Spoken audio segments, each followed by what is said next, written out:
구독자 여러분, 반갑습니다. 오늘은 12월 20일, 돋보기를 찍는 날입니다.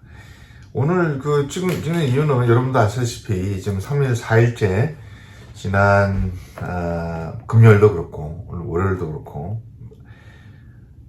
지난 수요일 날 있었던 연준 의장의, FOMC 미팅에서 발언을 통해서 하루 반등을 했고 그 이후로 계속 떨어지고 있는데 여러분들 얼마나 지금 마음이 조마조마하셔서 내 돈 다 잃는 것이 아니냐, 아니면은 이게 조정장이 아닌가, 마켓 크래시가 일어나는 전초 현상이 아닌가 라고 우려가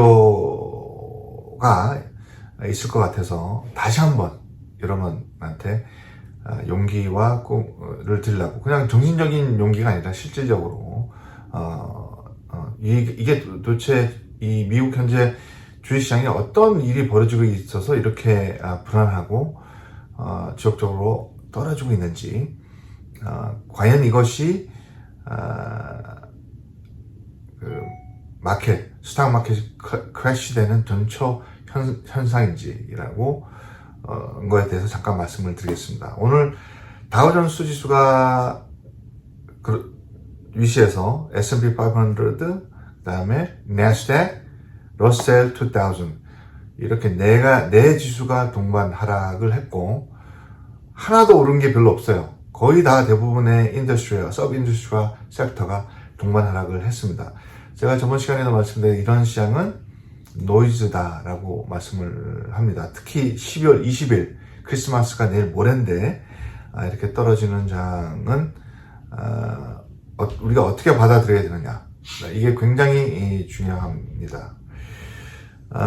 저는 어떻게 개인적으로 받아들이냐를 말씀을 맨 나중에 좀 드리겠습니다. 지금 오늘 떨어진 이유에 대해서 간단하게 세 가지 정도에서 설명을 드렸습니다. 첫 번째는 이제 오미크론이 번지는 속도가 굉장히 빠릅니다. 물론 모데나나 파이저에서 약이 개발해서 부스터 샷을 맞으면은 전파 속도라든지 그 병이 병원에 갈 정도의 그 심각성을 띠지 않는다라고 발표를 하고 있고, 또 그와 동시에 모데나에서 새로운 시약 개발을 또 하고 있고 존슨앤존슨에도 또 하고 있습니다만, 거기에 대한 확산세에 있으면 경제 회복되는 과정이 지금 가뜩이나 내년에 연준에서 발표한 자료에 의하면 3번 정도의 기준금리가 인상이 될 텐데, 과연 기준금리를 인상을 하게 되면 이 코비드가 계속 번지면 이게 살아남겠느냐라는 우려가 지금 굉장히 시장을 괴롭히고 있다라는 것은 분명한 사실인 것입니다. 이게 그 다음에 이제 그게 이제 주 요인이고, 두 번째는 이제 데모크рат인데 사실 민주당 의원이에요. 상원 의원인데 조 맨신이라는 분이 있습니다. 웨스트 버지니아 출신인데 이분이 지금 민주당에서 거의 대부분의 당원이나 이 의원들이 그 미국에 이제 Build Better라는 BBB 프로그램이 있습니다. 그건 이제 인프라스트럭처 빌이죠. 이거를 상원에서 통과를 시켜줘야 됩니다. 하원이 통과됐습니다. 통과를 시켜줘야 되는데 지금 공화당에서는 지금 반대를 하고 있죠. 그래서 민주당이 의원이 예스를 해줘야 되는데 한 분인 조 맨신이라는 분은 반대를 하고 있습니다. 반대하는 이유는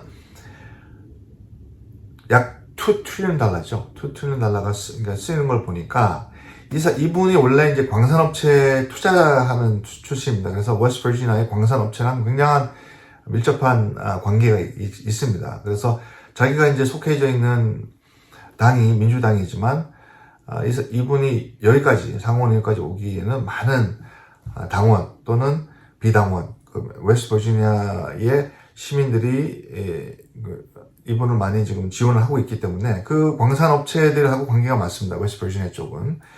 근데 이제 Build Back Better 프로그램에 Climate Change, 기후변화에 대한 비리 같이 포함이 되어 있습니다.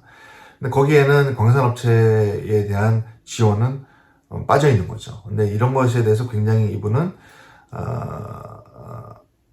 좀 반대하는 입장이다. 이 반대할 수밖에 없는 상황이죠. 뭐 본인들이 그랬지만 이분은 또 특이하게도 배에서 삽니다. 그래서 당과의 어떤 거수기가 되기보다는 자기의 어떤 생각과 논리를 펼치고 있는 중에 있습니다. 아직도 대화 중인데 2 트릴리언 달러면 어마어마한 돈인데 만약 상원에서 통과되면은 주식시장에는 굉장히 좋은 굿뉴스가 됩니다, 여러분. 그래서 이제 저는 통과될 거라고 보지만 합의점을 찾지 않을까 생각이 들어요.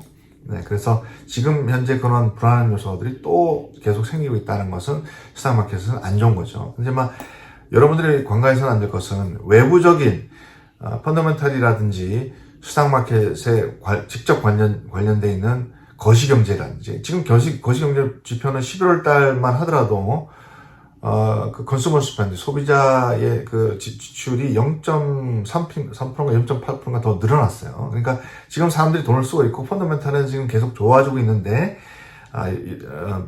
우리가 코비드에도 오미크론 첫째 오미크론에 확산세에 있다는 거, 그 다음에 이제 좀 이따 그렇게 얘기하죠. 제 생각은 코비드 오미크론에 대해서 90% 이상 잡을 수 있는 백신이 새로 또 개발됐다. 그러면 이제 이거는 이제 그 문제가 해결될 수 있는 가능성이 훨씬 더 크고 올라가는 속도도 굉장히 빠를 것이라고 저는 생각이 듭니다. 그 다음에, 그렇죠. 이 두 가지가 지금 현재 마켓에서는 굉장히 하고, 근데 쭉 따지다 보면은, 이런 것은,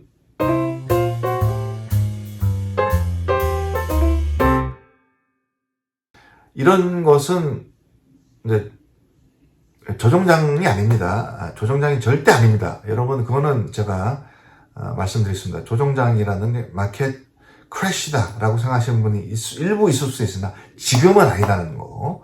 왜 그러냐면은 지금 가장 큰 리스크는 사실 왜 이런 그 코비드라든지 2 트릴리언 달러에 대한 어떤 정부 지원책 이런 것들이 왜 또 중요하냐면은 내년에 이 기준금리가 올라가잖아요.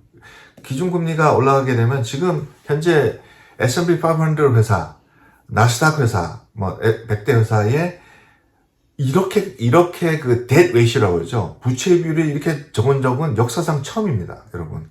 부채 비율이 이렇게 떨어져 있는 것. 특히 은행들 보십시오. 자기, 운용 자산, 자기가 가지고 있는, 캐시가 엄청 많지 않습니까? 지금 말씀드린 건 18%에서 거의 20%에 육박을 합니다.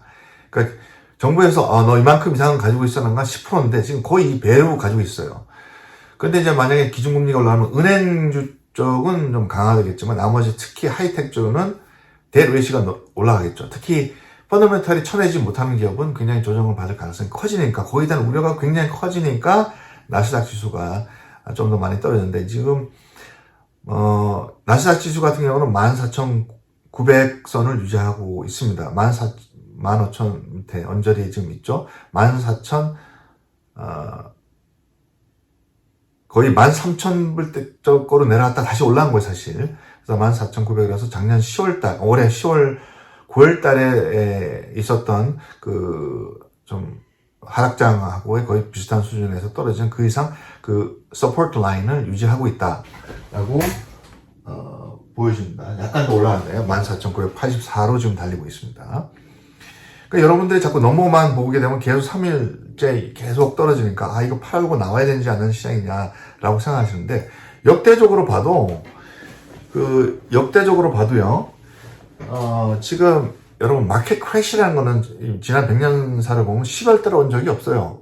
12월 달은 여기서 물론 좀 빠지는 시장이죠. 여기서 이제 마감될 거고 굉장히 이제 올라가는 속도도 그렇지만 내려가는 속도도 12월 달에는 조금 반등을 할 수는 있겠지만 이렇게 크게 움직이는 것은 아마 굉장히 어려울 것이다. 지금 이제 크리스마스 이브가 곧 되고 크리스마스 시즌에는 특히 이제 금요일 날에는 저희가 장이 망하게 된다. 그러니까 지금 화, 수, 목 그럼 지금 뭐 수요일 날은 중요한 또 발표가 있는데 그거는 제가 말씀을 드리겠지만, 그래서 뭐 조정장은 아니다라는 것이 제가 말씀드리고 싶은 것이에요. 조정장이라는 건 10% 이상 빠지는 겁니다. 10%, 20%.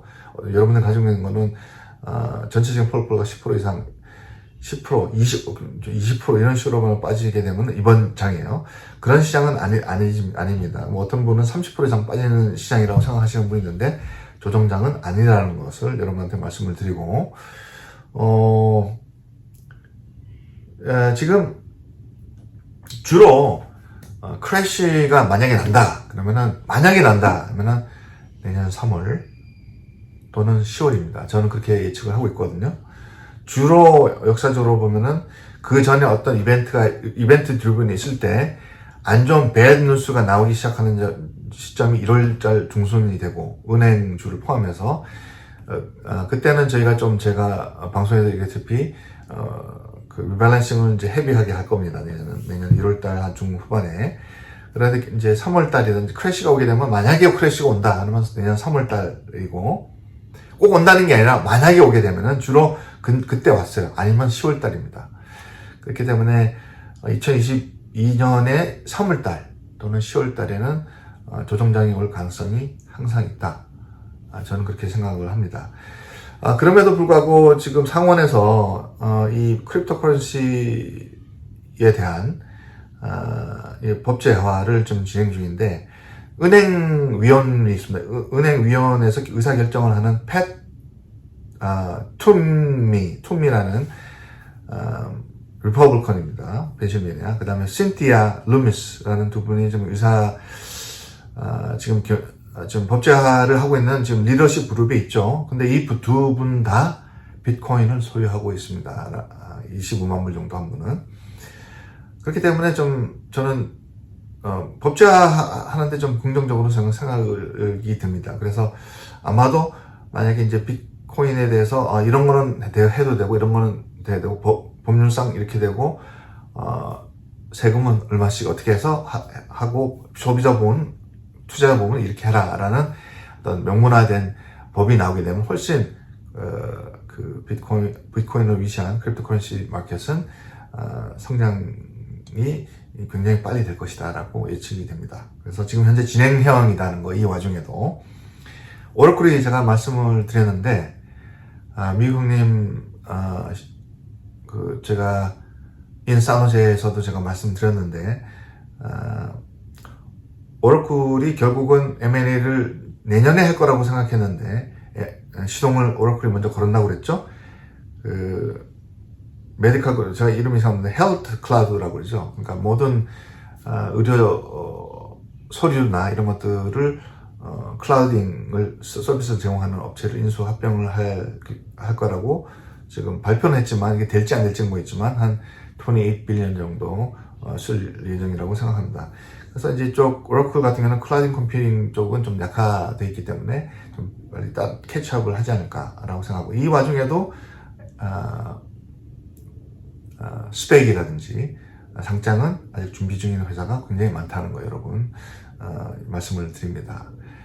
심리전에 약하게 되면 여러분들이 돈을 맡기세요. 이거를 여러분들이 뭐 피 같은 돈을 갑자기 뭐 20%씩 빠지고 이러면 굉장히 흔들리는데, 흔들릴 필요는 없습니다.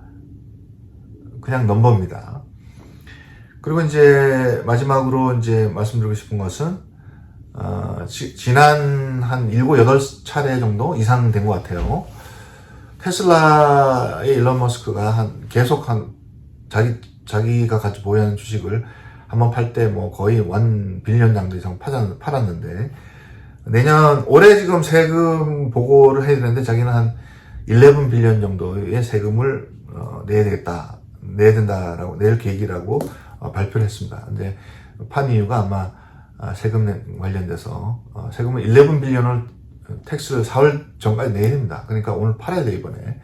그래서 이제 한 몇 차례는 정확하게 기억하는데, 제가 기억하면 7, 8차례 후반기 들어서 판 거로 기억이 됩니다. 그래서 내년에 세금을 11빌리언 달러, 110억 불 이상을 내야 됩니다. 그래서 이제 아마 캐시아웃을 했지 않나 생각이 듭니다. 그래서 12월 달에는 마켓 크래시가 날 가능성 굉장히 전통적으로 이렇게 역사적으로 보면 없습니다. 그러니까 그럴 가능성도 굉장히 없고 지금 그런 상황도 아니고 거시경제 지표들이 다 좋습니다.